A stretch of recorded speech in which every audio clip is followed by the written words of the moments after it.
Beloved in the Lord, this is our month of divine lifting. Psalm 27 verse 6. And now shall my head be lifted up above my enemies round about me. Therefore will I offer in his tabernacle sacrifices of joy. I will sing, yea, I will sing praises unto the Lord. What is divine upliftment? This is when God raises you above all your enemies and mockers. It is when God promotes you to a higher level in your career in life. Divine upliftment is when God makes you the head and not the tail in life. Every child of God is a candidate for divine lifting, but many believers are still struggling in life because the devil is still contending with their blessings.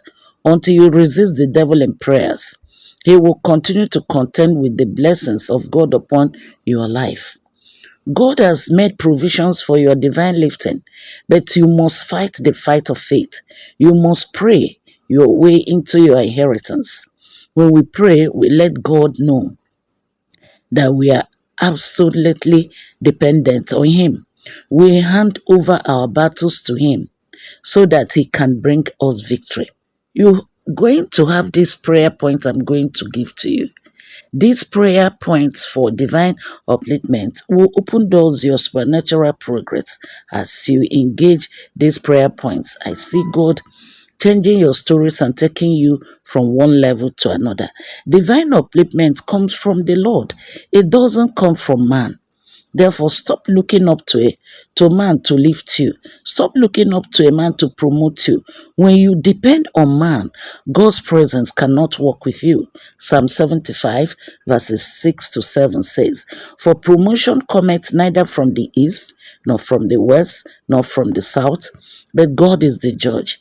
He putteth down one and seated up another. You must look up to Jesus. He is the author and finisher of our faith. Hebrews chapter 12 verse 2. Pray these prayer points depending on the God of divine lifting today. I see you sharing testimonies. Amen. God's will for us is that we move from glory to glory. 2 Corinthians chapter 3 verse 18. God doesn't want us to be at the back bench of life. Rather, He wants us to be above only. Deuteronomy 28 verse 13 is what you're going to read, and God will see you through. God will remember you. He has not forgotten you, and He is always there waiting for you to speak. Speak in prayer. Talk to God today. He will help you. He will lift you up in Jesus' name. Amen.